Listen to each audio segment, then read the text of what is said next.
So about a month ago, I decided to go out and buy an iPhone 15 Pro Max from the Apple Store after my very beat up iPhone 12 Pro Max finally took its last drop and completely died on me. So this was an upgrade that I was hesitating on doing for quite a while. I really liked the 15 Pro Max. I really liked the upgrades. I was kind of excited for the 5x telephoto camera. Big, huge jump from the 2.5x optical zoom on the iPhone 12 Pro Max, but the only thing that was holding me back was the price, which I had spent $1,547 or some dollars on the 15 Pro Max with the case and the warranty. That was the biggest thing that was holding me back. But since the 12 finally took its last drop and no longer works, I kind of didn't have an option. So I've been using the 15 Pro Max for about 1 month now, and here are my honest thoughts. The two biggest things that I noticed from going from the 12 to the 15 were the 120 Hz display and the overall speed difference from the A14 chip to the A15 Pro. So the biggest thing that I really was super hyped up for was just that speed difference. I am a power user whenever it comes to phones. I like to go from Apple Music to Snapchat to TikTok back to my camera in about 3 seconds. So for me, that was a huge difference. Having the 120 Hz display panel also makes it feel a ton more responsive than the 60 Hz on the 12 Pro Max. I've actually noticed that now whenever I go back to a device that has 60 Hz, like the iPhone SE 3rd generation, or even whenever I can get this one to work, it just doesn't look as smooth. I was so used to the 60 Hz, but now it doesn't line up at all. I will never go back from 120 Hz. At first, when I bought the iPhone 15 Pro Max, I was pretty impressed for like the first day, but it kind of died after that. Normally, what I'm used to is, going to the Apple Store, buying a new phone. It's something that I'm gonna love for the next week. My whole life's gonna change. It's gonna be a huge improvement. It's gonna change all of my daily activities and how I perform them just based off of whatever phone I'm using. But this one didn't feel like that. The 15 Pro Max kind of just felt like a minor upgrade from the 12 Pro Max aside from the display and the processor. It really does kind of feel like the same phone. I mean, there really haven't been too many changes here. I mean, we're still working with the same screen size. We're working with a little bit of a bigger battery, but nothing huge. We're working with relatively the same specs. It still feels the same. They're still the exact same shape. Not a whole lot changed between these few generations worth of phones. So I was only half impressed in the beginning. But I kept using the device and I just really fell in love with it. I really grew to love the dynamic island. I really just grew to love the camera system being way better than the iPhone 12. I grew to love everything about it. We can only make devices so fast with hardware. I mean, we can keep, increasing the clock speed, we can keep increasing the RAM amount, but once we get to a certain point, without the software being entirely redeveloped, it's just not gonna feel that much faster. So I feel like we're maybe starting to hit that point with the iPhone 15 a little bit. It still feels way snappier and way faster, don't get me wrong, but I remember the jump from the iPhone 8 to the iPhone 12 Pro Max was really big compared to the jump from the 12 to the 15. One of my favorite gimmicky features of this phone so far has absolutely been the dynamic island. I have been using it everywhere. I've been using it in the car, I've been using it in my home, I've been using it at night, throughout the day. I am a big music person, so the biggest use I feel like for the dynamic island is Apple Music or Spotify or YouTube Music. For me, it's a lot more convenient to just use the dynamic island to skip tracks or see a song name or just play and pause. Not really a huge thing. I mean, obviously I've lived without it before, I could live without it now, but it has been really helpful, especially whenever you're in the car, you're trying to go places and not take forever to do things. It's just a little bit faster just to have your navigation and your Apple Music in the same area within the dynamic island. So my navigation will be on the left, and then my Apple Music will be on the right. So if I need to switch between the two, I can just tap on one and bam, I'm right there. I can see my maps, I can see the turns I need to make, or if I need to jump back to Apple Music, I can do that as well. The other large jump that took Apple for forever to do is we finally now have USB-C. So we finally changed from that Lightning port to a USB 3 Thunderbolt port on the iPhone 15 Pro series. So that has been really nice for me. I'm a filmmaker. I do YouTube content occasionally, but I mostly do filmmaking and stuff, and I have been using the ProRes on the iPhone, so having the ability to just connect an SSD right into the end of the phone and record straight onto it has been really nice, and just having the opportunity to just go through and transfer all my photos and videos to an SSD instead of having to use like cloud or my own networking server, that has been a lot faster and a lot easier, and it's saved me a couple hours of time so far. The only complaint that I have about that is that with some certain SSDs, like the T7 for example from Samsung, will cause the iPhone 15 to crash. So the iPhone 15 is not officially listed on Samsung's compatibility list for the T7 SSD. So sometimes that will cause the iPhone to crash or become unresponsive or slow. Similar to the Files app, sometimes if you plug in a different kind of drive into your iPhone or even iPad, I've had the same issue across pretty much all of my Apple devices except my MacBook. Any USB-C SSD, especially the ones from Samsung, they seem to give the most issues, will cause the Files app to crash and just become unresponsive all the time. So I'm hoping that this is maybe something that can be fixed in a future update, although the iPhone 15's been out for almost a year now and we still don't have a fix, so I'm not really sure if we're ever going to see one in the future. Now, onto the camera side of things, Apple ProRes has been really helpful, especially being a filmmaker. Using the main camera and throwing on the ProRes makes it look less of a phone video and more like something I would take on my camera. But overall, I would say the quality is way better using ProRes, and I am happy that we now have that feature with the 15s, especially being able to do 4K 60 straight onto an SSD. That has been really helpful. It does limit you, so if you're using the camera and you don't have an SSD connected, you can only do ProRes at 4K 30. Now, this isn't really a big issue, but it would be nice to have the ability to do 4K 60 internally, because there is a lot of times where I just need to record something on my phone, whether I don't have my camera with me or it's just too much of a setup, and I just want to get some phone footage of it to use for some future project or some later video that I'm doing. It would be nice to have the 4K 60 so that I could at least incorporate a little bit of slow motion.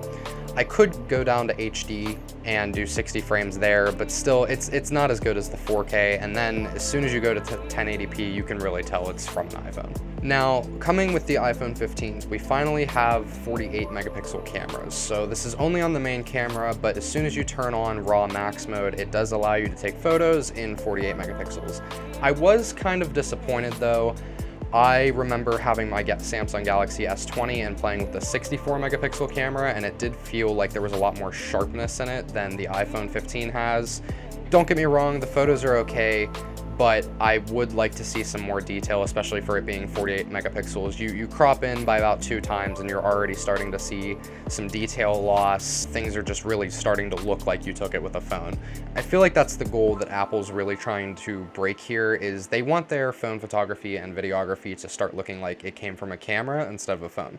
For years, they've been advertising the fact that you can now use an iPhone for professional filmmaking, as they say. A lot of their Apple events were supposedly shot on iPhones, and of course they're using a bunch of apps and a bunch of different softwares to really tune that image. But still, if they're going to market it like that, I would like to still see some better detail and some better optimization for things.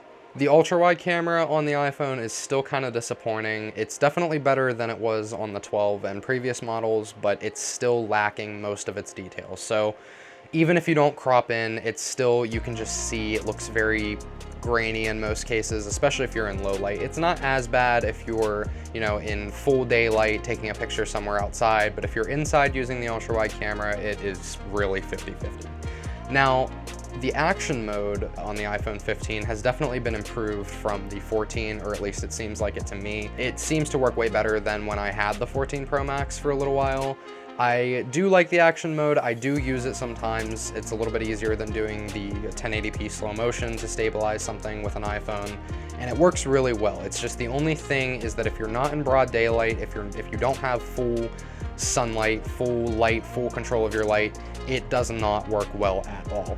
Most of the time, if you're hitting sunset and you're outside somewhere, it won't even let you use it, just because it's too dark. But action mode needs powered with a lot of light, which still gives gimbals the upper hand, just like the one that I have actually behind me here, right there. That smartphone gimbal will always win over action mode just because of that. Although I will say, if you take your iPhone 15 and you put it on a gimbal and use the action mode in broad daylight at the same time, you will get the smoothest buttery footage you've ever seen come out of an iPhone. My last biggest difference that I noticed with the cameras on the iPhone 15, and I know it has been like this for a couple generations, but coming from the 12, this was a huge surprise to me. I did not expect the macro mode to work as well as it does. I am very used to the iPhone 12 where you can barely get close to anything and you pretty much have to crop in for almost every single shot if you need to get close up to something. Or my camera lenses, like the one I'm using right now, their minimum focus distance is pretty high, so you really can't get close to anything. But I actually took the iPhone 15 and I put it right up to my eye, and it was almost like you could see the inside of my eyelash. It was actually really cool. So the macro mode I have found is really helpful for a few different things, especially because the focusing distance on the 12 was so large. Like, you pretty much had to be 6 or 7 inches away from your subject. And they had previous models that weren't like that, so I'm not really sure what changed there. But the macro mode definitely changed everything on the iPhone 15, at least for me. Just being able to get those up-close shots when I need them, even though they're a little bit lower quality because it then switches to the ultra-wide camera. Just being able to get those super close-up shots when I, don't want to pull out a whole camera system or don't want to try to reverse my lenses to get macro mode on my cameras. It's just very convenient, very useful, and I use it all the time, whether I'm sending pictures to people or whether I'm just taking pictures for myself. The thing that I'm happiest with on the iPhone 15 is the battery life. Now, when I bought the iPhone 12 Pro Max brand new, I was very happy with the battery life as well. I felt like I was getting, through my entire day on just one charge, and I'm a very heavy phone user. I'm constantly pinning the CPU. I'm constantly using it. It's constantly hot.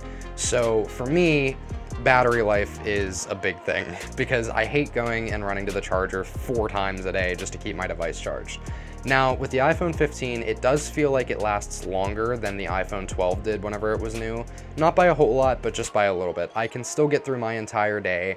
I can still use Snapchat all day, use TikTok all day if I'm having a lazy day. I can still use the camera and record stuff all day, and I can pretty much get through it on one charge. The only times where I can't get through on one charge is just if I'm on FaceTime a lot throughout the day. Then I do need to plug it in, but that's okay. I don't really see that as an issue. As long as I can still get through my entire work day, my entire school day, and still have some battery left over at the end of the night, I think that is a perfect battery life for anybody. The other thing I noticed was that the charging speed has unofficially increased. So Apple never told us this, but I put it on my Anker power bank, which tells you how many watts it's outputting to a device, and it is about 27 watts now, which is a lot better than my iPhone 12, where it would be like 21 or 22 watts. Even though that's really only a 6-ish, 7-ish watt difference, it still makes a difference in your charging speed, especially since the iPhone 15 Pro Max has a little bit of a bigger battery than the iPhone 12 Pro Max did. It pretty much still keeps the charging speed relatively the same.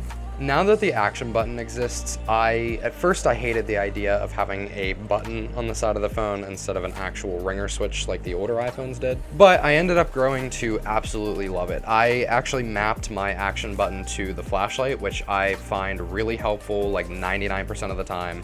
And it's just very helpful to be able to not even have to turn on my screen just if I need to look for something. I typically carry my phone like this anyway. I can just move my thumb right there and I can use my flashlight and look around for whatever I'm looking for, and I can just turn it off just by holding it in again. Now, the action button can be programmed back to silent mode, just how it was on the iPhone 12 whenever we did have the switch on the side, which is nice for people that, see there's how screwed up it is.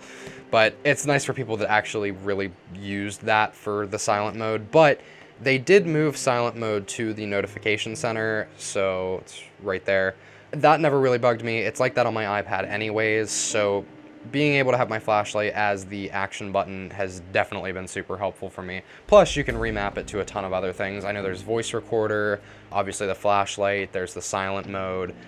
You can even have it open the camera, so definitely way more useful than just the ringer switch by itself. The feel without the case on is really, really nice. The titanium feels really nice in your hand. It does feel like you have a strong grip of the device whenever you're holding it, but my biggest complaint with this phone so far is that the titanium is not durable at all.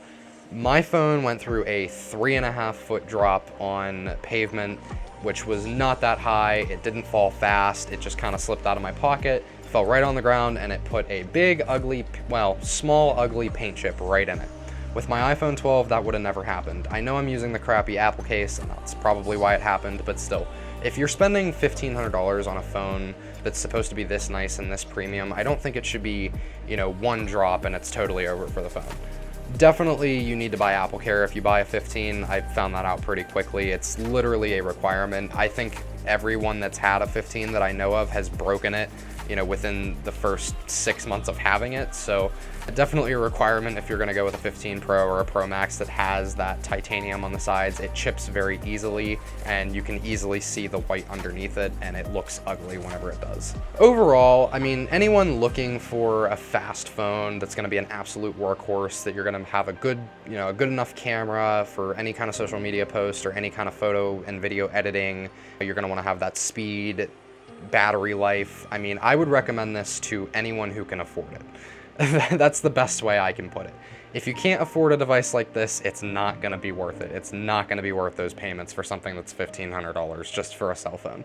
But if you can work it within your budget and you can buy the device, then I would absolutely recommend it. I have absolutely loved using it over the past month or so. It's definitely been a huge upgrade over my 12. It's definitely a great day-to-day phone that will get you through your entire day without needing to charge it and without giving you any issues. Thanks for joining. I hope you have found at least some of this information helpful. I tried to kind of dig deeper into the details that nobody really talked about, just kind of my complaints and what I've seen that I didn't really like about the device. So hoping this helped. If it helped, please subscribe, please leave a like, comment if you have any questions. I respond to every comment. Thank you guys. See you in the next one. Peace.